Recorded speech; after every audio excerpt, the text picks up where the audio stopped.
welcome to Check It Out, Comrade, an indie game podcast where every 2 weeks we bring you 2 games by the people for the people and tell you what we like about them. I'm Nick Glauber. And I'm Gary Butterfield. And this week we're doing Tyranny. Yeah.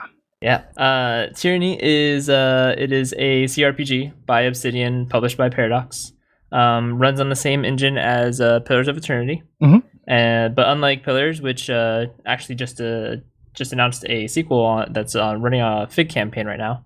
Yeah, that's like all based on like the seas. Yeah, and stuff. That's interesting. It sounds really really interesting, and yeah. I backed it immediately just because this is great, and so is Pillars, and I will support anything Obsidian does ever.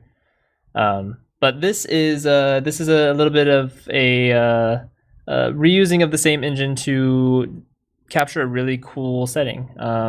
So yeah, is there? I mean, I think the best way probably to go about this is to try and capture what the setting is and talk about mechanically what's neat about it and what's changed from Pillars, and then we'll probably have to go into spoilery stuff to continue anything hit some on from high there. points of the plot. Cool. I think we don't want to end up doing like a full watch out for fireballs on this. So like is the idea. So if you're looking for that, that's not this. That might happen in the future. Like we might do it for WoW because spoiler, like I really love this game. Yeah, me too. And it's built to be replayed. Like I will replay it. Real quick, check your Steam hours for it if you can, real quick. Yeah. I think it's not actually very long. Mine's inflated a bit because I know I left it up for a little while, but I'm at 33 hours, so it's probably about 28 to 30 hours of gameplay in there. Yes, which is something that I actually really like about it. Yeah. Hey, I'm at 33 hours too. Whoa. It's not a 60-hour WRPG where you do like everything. It's short. Yes. It is, which is, and that is, we'll get into it when we talk about the plot stuff. Some of the only criticisms I've heard of it is that it kind of ends on a sequel kind of hook. Absolutely. There's going to be another one. I was very happy with what I got and the amount of time I got and everything. Me too. Yeah. So let's talk about the kind of premise Sure. first and kind of go into the setting with that. So like the idea here is that they wanted to make a game where it's a world like after the bad guys won. Yes. This is, you are working for the bad guys. Yeah. But not in that like nihilistic, like hatred way or like postal. It's not, hey, go do some war crimes. Right. It's not that. It's just, what happens after, a world has been taken over by Sauron or, what have you. Right.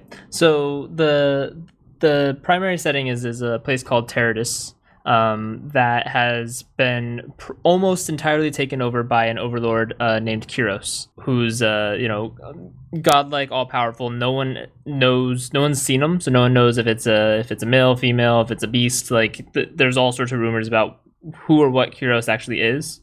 But Kyros rules by means of these individuals called Archons that themselves are all immensely powerful in very individual ways.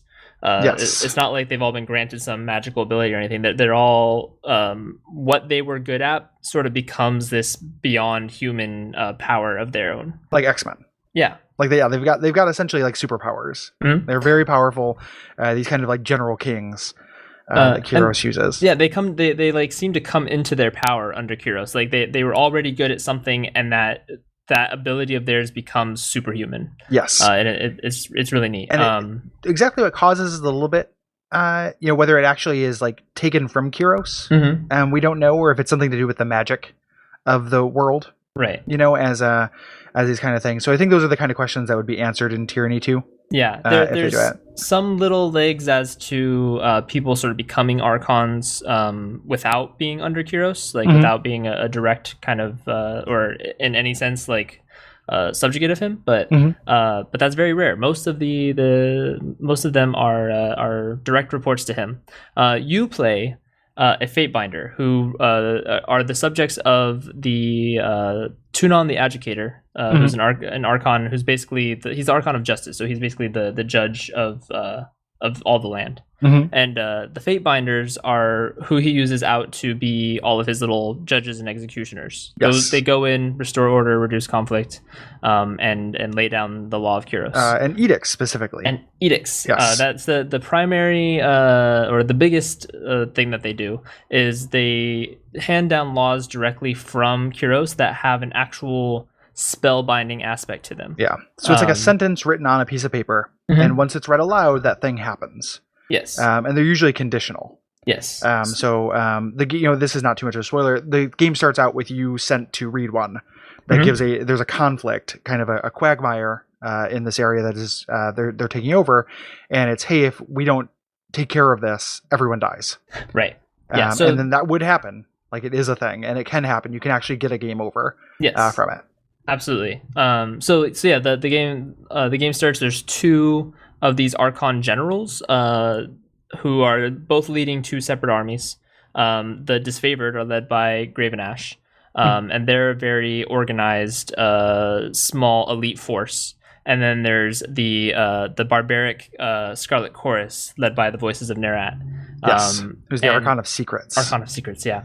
And so these 2 armies are both trying to take over the last kind of vestige of Teradus. And unfortunately, among trying to take it over, as per Kyros's will, they've also sort of gone at each other's throats. So you're sent in to put in this edict saying that this will happen. You will both participate, both groups, and you will work together to take Vendrenswell. Yes, and it doesn't go smoothly, of course. No, it doesn't. So they're very different philosophically, these 2 factions. The Disfavored are elite. They are kind of nationalistic, very haughty and arrogant, but they're not, like, they don't torture people. Right. They're like swift justice, kind of like lawful evil. Yeah. Kind of feel like. Super lawful evil. And then the Voices of Nerat, they recruit people. They have this kind of like, this idea that anybody can serve.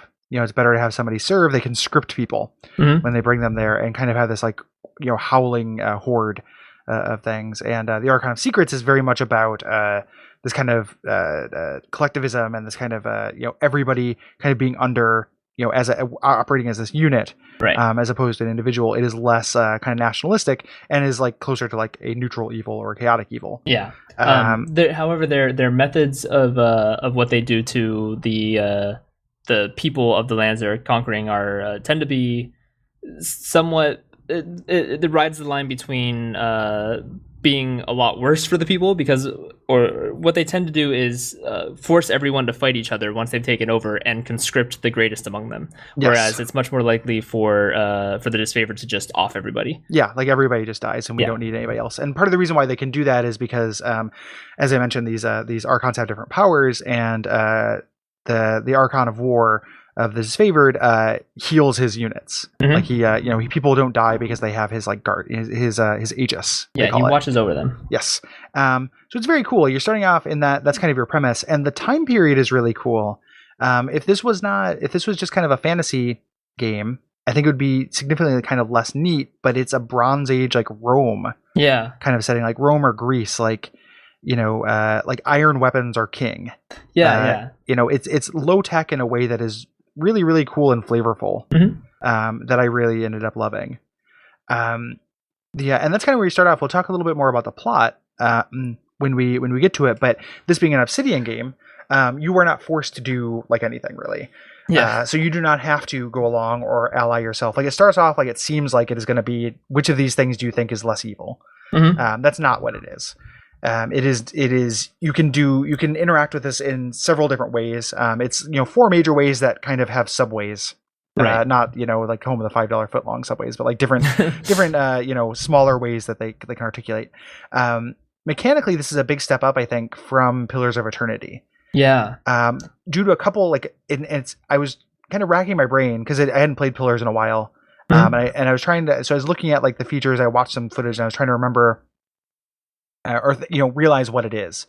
And it comes down to a couple things. One of them is that you control a 4-person party instead of 6. Yes. So combat is much tighter and smaller. I like it a lot. Yes. And then so that's really good. The magic system is not only its own very cool thing, but it also does not have friendly fire. Which was that a thing in Pillars? I don't remember. Yeah, Pillars had more kind of area effects and stuff. This you do have to manage it for hitting your enemies, but you don't have to worry about hurting your friends, which allows you to kind of get in there. Like it is more of a melee. Yeah, it's very close. Yeah, for sure. Yeah. The item system is also much more what you're kind of expecting. In Pillars, it was very there's only so many items, and then there's just different rankings of them. There's just kind of different quality levels. This brings a lot more unique items that their quality can also be increased as a sort of general buff to everything, but there's a much bigger pool of individual items that have individual special effects, and it feels much closer to a traditional CRPG where you can find some really nice epic items that do something that no other item's going to do. Yes, which seems sorely missing in Pillars. The items in there were not very drawing. No, that was not a super fun part of that. The battle system is very similar to Pillars. It's a little bit more. There's a little bit more of that MMO like drawing aggro kind of side to it, disengaging things like that. That 3rd edition D&D flavor to it. A lot of that was in Pillars, but it's a little bit. It feels like it's a little bit more emphasized here because of the smaller party. Yeah, it's drawing cleaned up a aggro little is bit more for important. Sure too. Yeah, and it's been cleaned up is a good way to put it. And then the actual the two biggest differences mechanically as far as combat goes, and we'll talk about the differences kind of mechanically, dialogue stuff wise, is this one. The smaller thing is cooperative attacks. Yeah, those are neat. I love that. Like the idea that, and that relates to the kind of dialogue stuff and the story stuff, but the idea that everybody, your main character with anybody else has a certain thing they can do. And then depending on their relationship, you get more verbs for these very powerful kind of like game changing attacks. And then the coolest thing, my favorite thing that I want to have lifted in like every game is the magic system, which I love. It's so neat. It's very, very good. It's this idea. It's modular. Yeah. You build spells like using this build point system where you have these different like here's the quality of it. Like this is about ice, and this is about a field, or this is about armor, or this is about a buff, or this is about a melee attack, and then you can just add qualities to it. Yeah. Depending on a certain stat. So you're building a little like Warhammer army. It really gets going once you have a whole bunch of the little add-ons. So, but by default, you're just picking a kind of study, like you said, ice, fire, and then a shape to it. But once you combine those two, you can add on so many different little add-ons. And each time you add one of these on, it ups the lore requirement, which is your stat that allows you to learn better spells. Mm-hmm. So the best spells are going to be super high lore. But it's not just, combining these two things gives me a really powerful spell. Rather, if I take these two and then tack on this modifier, which makes it do more damage, and this modifier, which suddenly turns it into a AoE when it wasn't before. This little bit, which makes it chain attack between enemies, and this one, which combines ice and fire together to give it 2 types of damage. You get like really incredibly powerful spells that are super fun to throw out there. Yep. Everything operates on a cooldown. So that interplays with the armor. Like that's why you can't have a heavily armored sorcerer. Like you can. They can wear it, but it just means they can do spells less. So you have a lot of build options for that. Absolutely. Individual spells and for characters. And that expands, as I mentioned, those cooperative attacks to this system of fear and loyalty, which is just phenomenal. And the closest thing it is, and just moving to some of the same designers and kind of philosophy, is Alpha Protocol, where Alpha Protocol is amazing because getting people to hate you is an advantage, right? Yeah. So like no matter how your relationship will give you an advantage in this situation, and that's how this works as well. You don't have to rule through respect. Like you don't have to. It's not a fucking BioWare game where it's just like like let's increase the meters. How much have I sucked up to these people? Yeah, exactly. How many times have I just like pushed the good button on this guy? If there's somebody who you want, you can intimidate them into staying with you, and you are rewarded for it, and it's as mechanically sound as the alternative. Because I've said this like 1,000 times, but like I never need to really play another game about the power of friendship. Not saying I need every game to be like this grimdark thing where you rule by, but having that option to rule by fear or to like, and it's modular too. Like I had people on my team who I was like, this person's cool. Like, this person loves me to death and worships at my feet. I'm in line with this person. This other person, they're useful, so I need to keep them around, but fuck them. And like just having that option is really, really cool. Yeah. Yeah. Especially with the two different factions, both of which are trying to pull you two different ways, but they also both give you a companion. Yes. And so you can make real good use of siding with someone and being real buddy pal with the companion they give you, and just treating the other one like shit. Like, it's really fun. Yeah. I think one thing that is really kind of undercut too, that puts this game in, it makes all the dialogue of this game really interesting, is that you actually start the game in a position of respect and power. Well, and that choose your own adventure, like the actual opening to it is super good, where it's this long choose your own adventure thing, similar to like in Firewatch or whatever, except it has like a long tail. Like the last act of this game, you will still hear things about, you know, what you did very early on. Like you'll get the last chapter and be like, oh, you're the guy who did this, you know, and you can use that. You walk through the entirety of Kyros' taken over of essentially this last leg of the continent, right? So you as a player have been a part of Kyros' takeover for a long time. Yeah.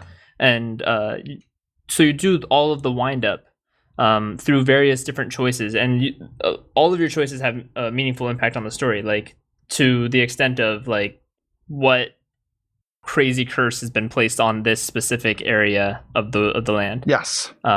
It's really interesting how much that choose your own adventure plays into the story the whole way through. It's really good, and you know, it should be noted, like the writing kind of across the board is really good. Oh, of course. Like you know, because it's Obsidian and they do really good work, and it's uniformly interesting. That kind of loyalty and fear thing also is with wrath and what's the opposite of wrath for factions? It was like favor. Yeah, wrath and favor with factions. And again, it is a benefit thing. Like if you, or a detriment. Like if a group really likes you, they might be willing to do more favors for you. You get new abilities and things. If they dislike you, you'll get new abilities because they fear you or because they hate you and they slip up. It's not an advantage just to make everyone happy. And that's like one of the most shallow things about role-playing games is it's literally just, you know, usually it's like, just go around and fill up all the meters. Yeah, how happy can I make everybody? And just, you know, you just want to do the things that get you the most stuff. And this, it's, you know, any way you want to do it is the proper path. And that's really, really impressive, I think. Yeah, I totally agree. And I think one thing to note, this was true of Pillars too, and is going to continue to be true of probably everything else Josh Sawyer does in this like CRPG revival mode we're in, is that there's not a whole lot of emphasis on classes. No, it's classless. It's essentially classless. You start off, you kind of pick some classes, you kind of specialize in specific roles, but and that was true of Pillars too. You kind of choose a class, but there's no limits in terms of like, I want to be a mage who can wield a hammer and, you know, cast a spell on himself to buff his weapon before he smashes down. You can totally do that, and it's not a problem. You can be amazing that way. Yes. And that's true of every other thing too. You could be an archer who only does defensive spells, or, you know, puts spells on other people to draw aggro so that they never have to deal with enemies coming towards them. It's amazing. Like I love the way that the actual customizability of what your character is capable of doing plays out in this game. Tons of freedom, and the way you get experience in this game is by using your skills, and getting enough skill ups gives you a level up. So just you get better by doing stuff. You don't get like quest experience. Generally, you get, you know, experience by doing the things themselves, and that can be lots of different things. Like you can't talk your way through every situation. It's not Fallout 2, but you do, you know, however you want to approach these conflicts. You know, and some situations you can talk your way out of.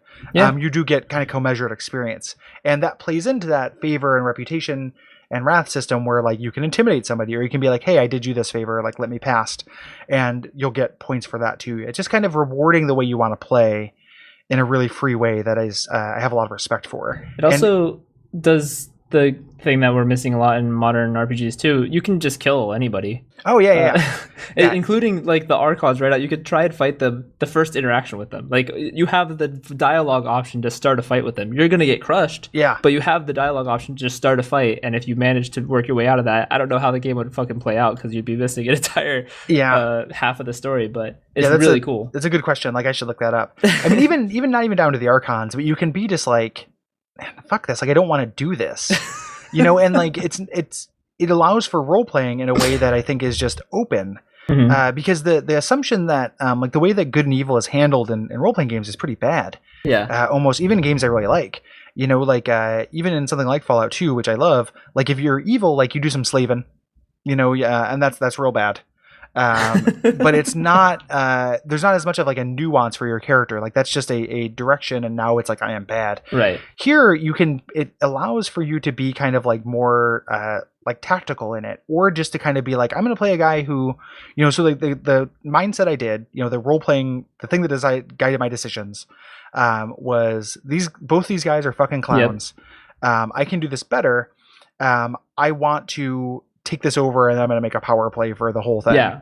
Like these people are going to be, I'm going to be the new Kyros, but of the South, and take on North Kyros. But that means I need these people to like me. I'm not going to side with the rebels.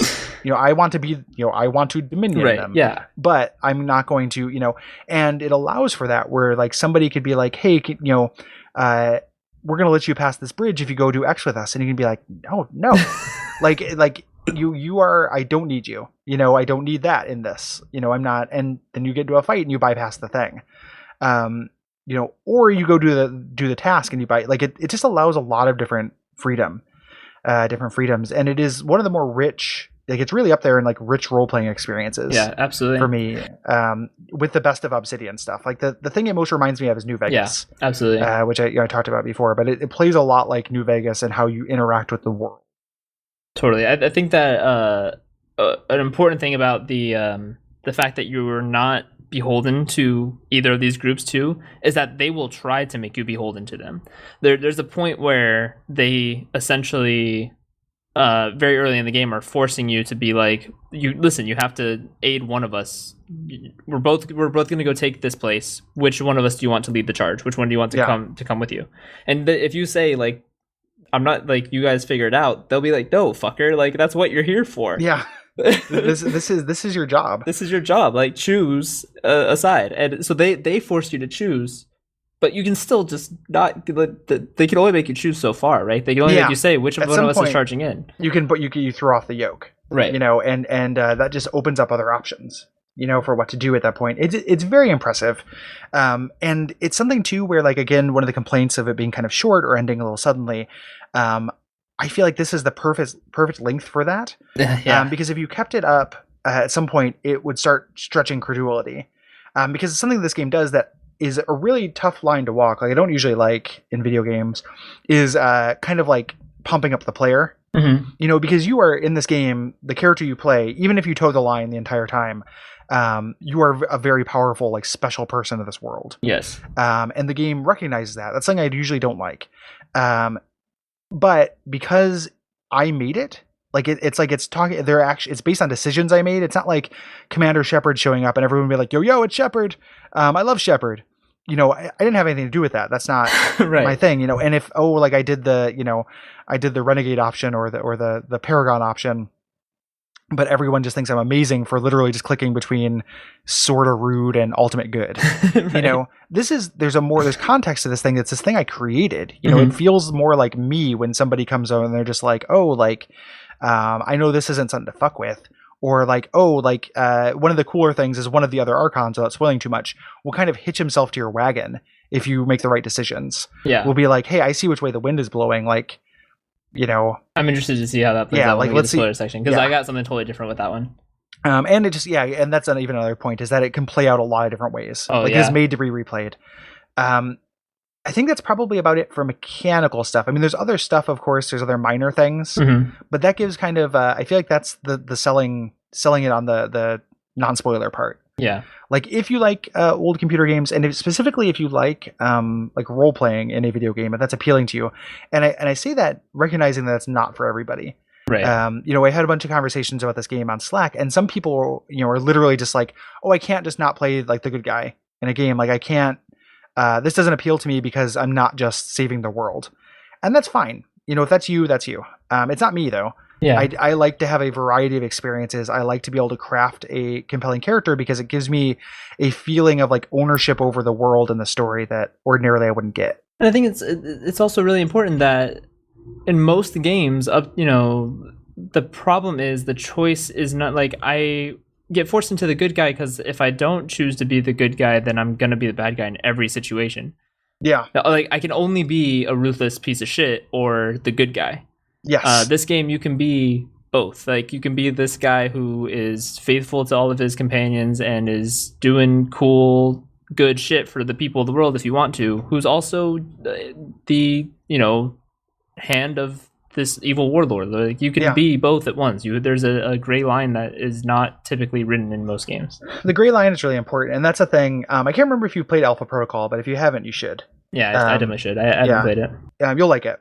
It's clunky. It's not nearly as clunky as people say it is. Right. And it does this thing really well, where it's like you can be kind of like, a little shit, or you can be playing the long con. Mm-hmm. It's not black or white, which is just like, super, super important to me. I like that option a lot. All right, so let's do a little bit of admin stuff real quick so we can get to the story, the important bit. So, if you like the show, if you like the network, you want to help support us, patreon.com/Duckfeed.tv is the best way to do that. You'll get some goodies for any little bit of dollars you can throw at us a month. We really, really appreciate it.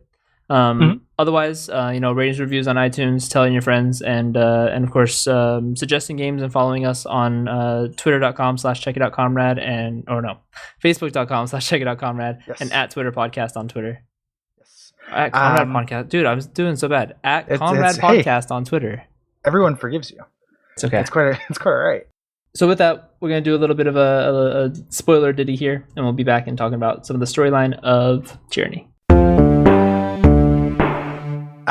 So without going into everything, like, let's just kind of hit some good moments. Totally. Because again, we don't need to do a miniature WAF on it.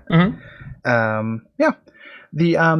So the coolest thing so you get there, you have to choose between these two people, and you can still ally yourself with either group. Yes. You complete the edict as it is, but you can also say fuck you, and then go rogue.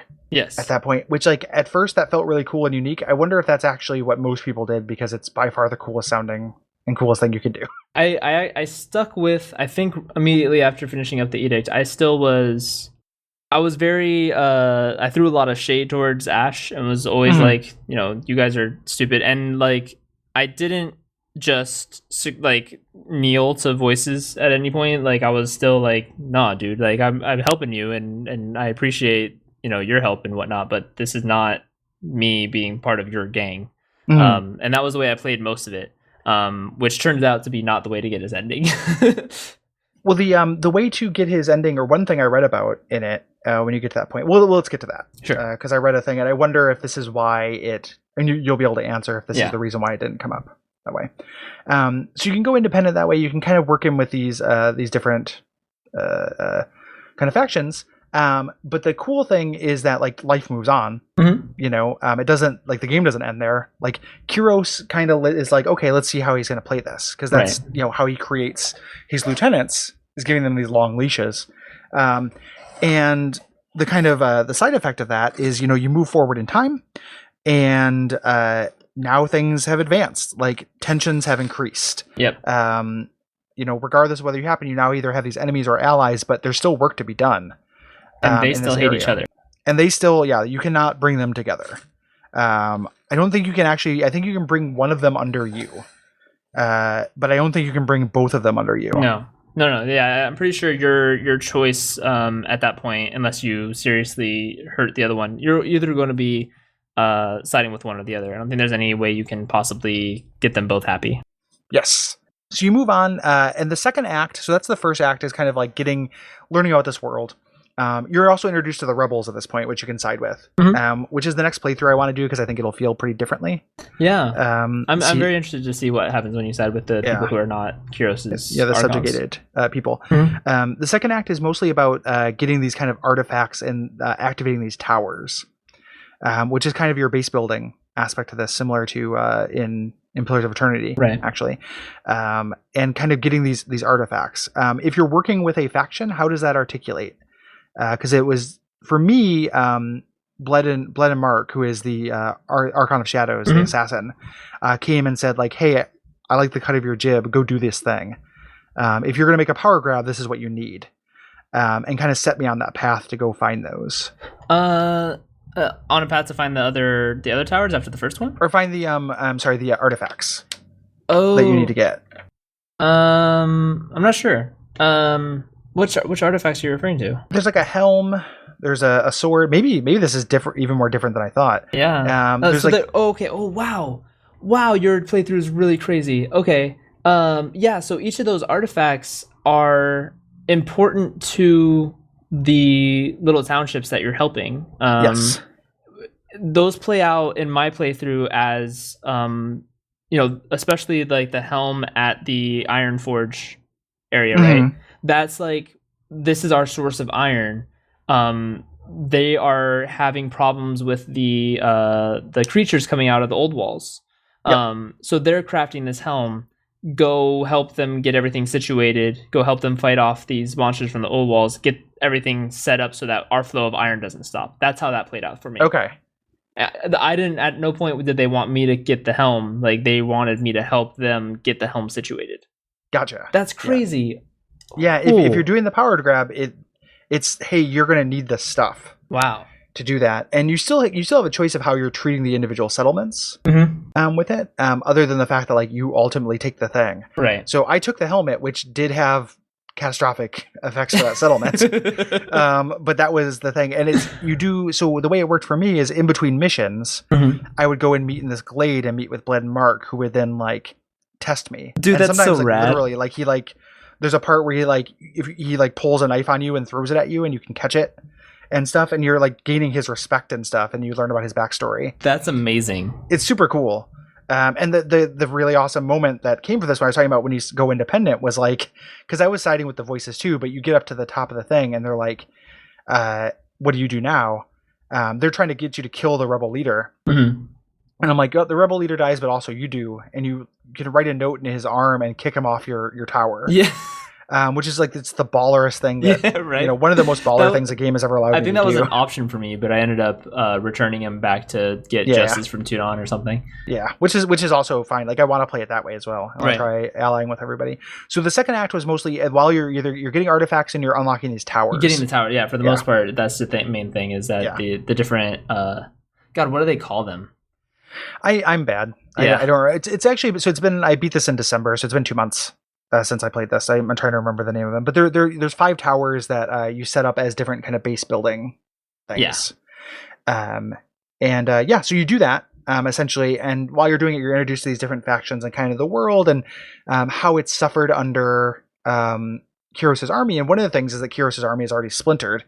These different factions within it. So like the Stonebinders, are not particularly towing the line, and are going off and doing their own thing with this other, like the Archon of Stone or whatever, who is this gigantic rock golem thing. There's just tons of cool flavor during the second act. It's the longest act. And you're breaking edicts the whole time. Yes. Yeah, you're breaking edicts that show up. So like there's the Edict of Burning that you can set up in this library.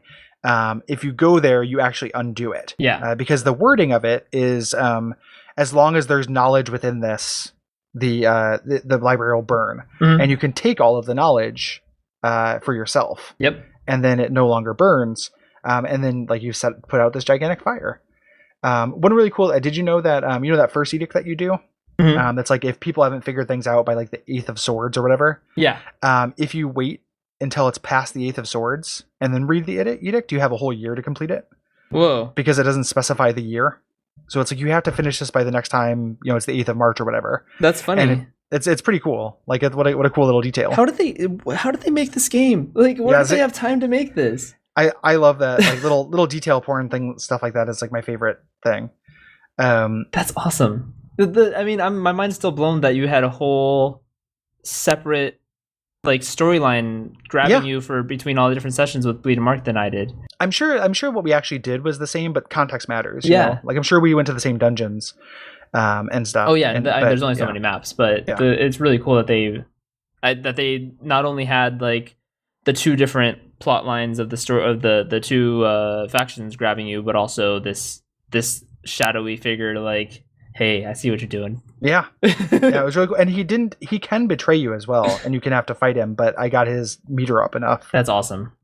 So, which you just do, and he likes, again, it's not just like be nice to everyone. Like he likes sass. Like you have to treat him like, let him know like, hey, like don't fuck with me. You have to scare him off a little bit. Yeah, which is super cool. You kind of have to do some of that. You have to be like powerful, but also a little bit edging up to for voices. Like you have to kind of stroke his ego while also being like not just sucking up to him. He doesn't want weaklings. He doesn't like people who are just like bending the knee to him.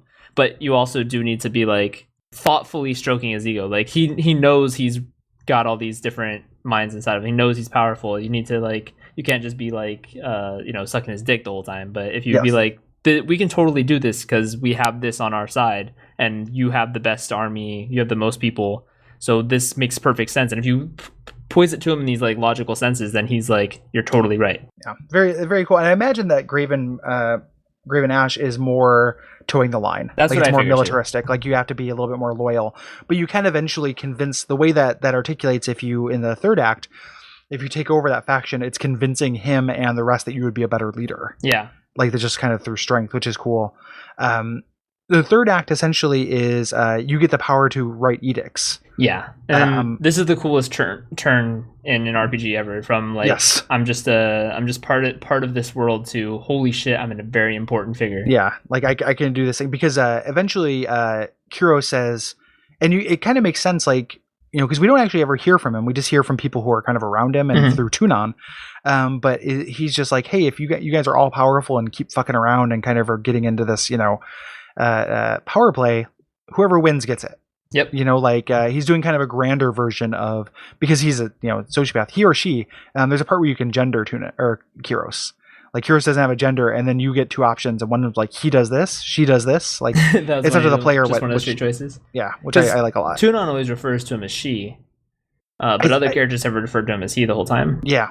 Yeah, I guess that's true. You can do it however you want. Oh, another thing. In this world, it's illegal to name your character or name anybody Kyros. So if you name your character Kyros and the character select, it stops you from doing it, which is like super good. But so at the end, he's just kind of like, hey, figure it out. Because you have been undoing these edicts, you get this power and you can now proclaim them. And you have to deal with whoever's left. And it's either the rebels or the disfavored or the voices or all of them. At this point. Yeah, and that mine was essentially all of them. Yeah. So yeah, you can issue these edicts, and they give you typically sort of a buff for you and a nerf for enemies, because you know what you're putting down, so you can make use of them. But they all come out in different ways. So some may increase certain types of spells or magic overall, or some might just diminish magic entirely, so leave things just to physical strength. Yes. And it's really neat. And you mentioned this in a game night previously about how there's like 3 ones to unlock, and you're interested about that. I found one of them you get by researching. The malediction one. Yeah, correct. Yeah. But yeah, there's still 2 more. I don't know where those come from. Because did you get night? I think that I got night, and I don't know how I got night. No, I got fire.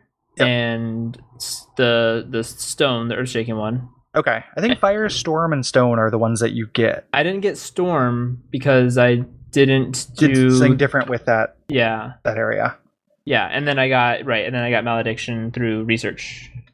I didn't get malediction. So it must play out through the beginning. It could. Yeah, through the Choose Your Own Adventure, because I know edicts get issued there. 2 different edicts get issued there, so depending on which ones you take place in, which ones you put into the storyline, could be what you are able to then break and then use yourself. I think that's what it is. That's cool. Yeah, which that's pretty cool if that's what's going on. Yeah. So we get to the end and you pretty much fight everybody, depending on what they think of you and whether you can convince them to join you or what have you, things like that. I think that what maybe happened. So with when I was looking at it, like the Voices of Neerot loyalty thing, or the way to get him to side with you at the end, if you might not just have the meters up high enough, but if you have the right disposition with him, he asks you to sacrifice one of your companions, and that companion has to have at least 4 loyalty. Did you have people who had 4 loyalty? Yes. But I didn't have enough loyalty with him. So here's what happened. Okay. He says that you must, by a show of faith, you must give him one of your allies. and I gave him. I actually reverted my save to attempt this a couple times, but the first time I gave him what's her name, the Scarlet Chorus girl. Oh, okay. Verse. Yeah, Verse. Who she was my bestest buddy in the game. Yeah, so Verse is my buddy as well. Yeah, I love Verse.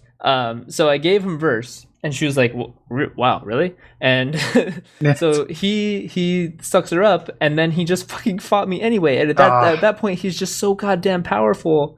Like he actually gets a buff based on the character that you let him. Oh, that's fantastic. And I read up on it, and so if you do have enough loyalty with him, it actually changes how he cooperates with you based on who you gave him as well. So like you can give him like Landry, and Landry can like logically convince him why everything's better your way. Like each character actually has an impact on how voices then how it plays out. That's awesome. That's so neat. Yeah, that's really, really good. I love that. Who was in your party? Who'd you end up using? So I had I had Verse and Landry, and the Tidebender, or not Tidebender, but yeah, Ebb. Tidecaster. And then I switched between the disfavored guy and someone else. Who is it? Hold on. Barrick. Yeah, I switched between Barrick to have. No, you can only have the 3, right? Yourself plus those. Oh yeah, I guess that's true. So I switched Barrick out for Ebb at that point. I never had Kills and Shadow in my party, and I know Siren's neat, but I never had her in my party because at that point my party's cohesiveness was great. I had the coolest party. So Siren's really cool. She's just real fiddly. Yeah, like she's like the bard characters from Pillars of Eternity. Right. I didn't have Lantry. I had Barrick instead, and he was my guy who I ruled through Fear.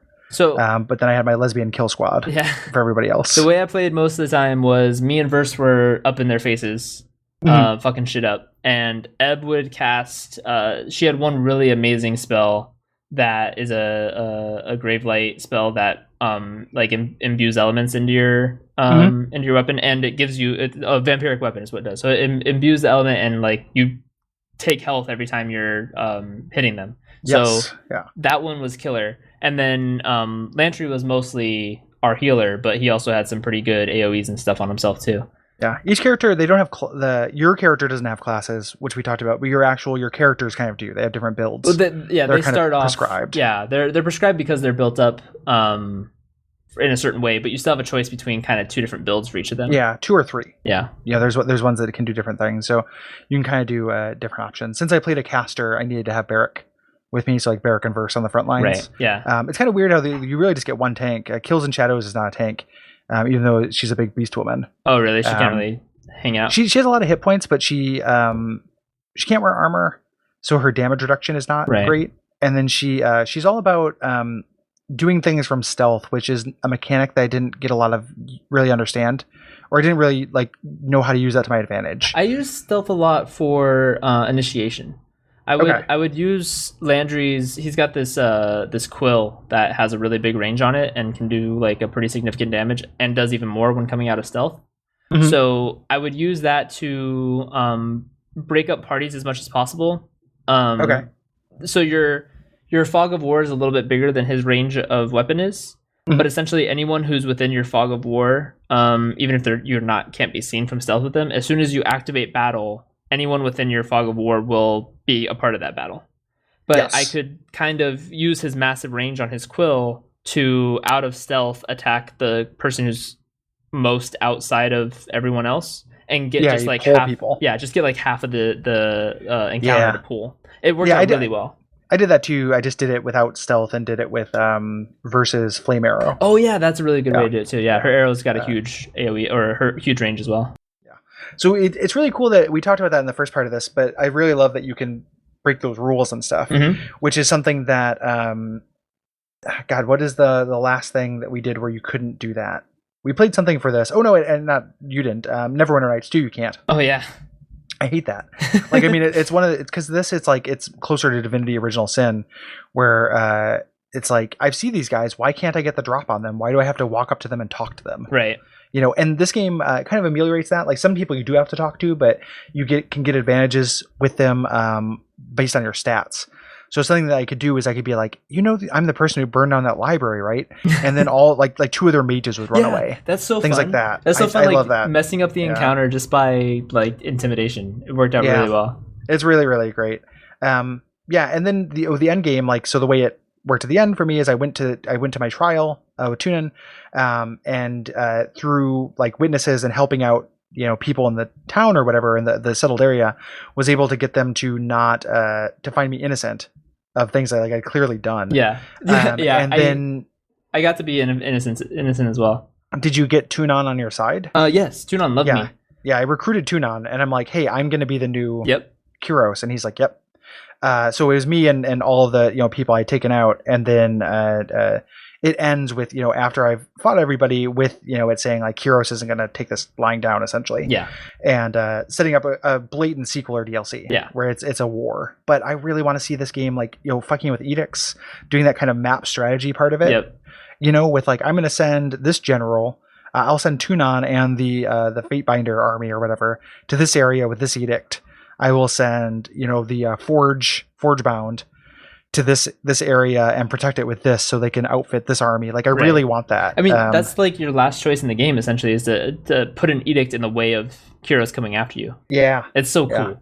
It's very good. So I got essentially the same ending I think as you, because of the fuck up with voices earlier, except that I also had to do a fight with Bleeding Mark at the end.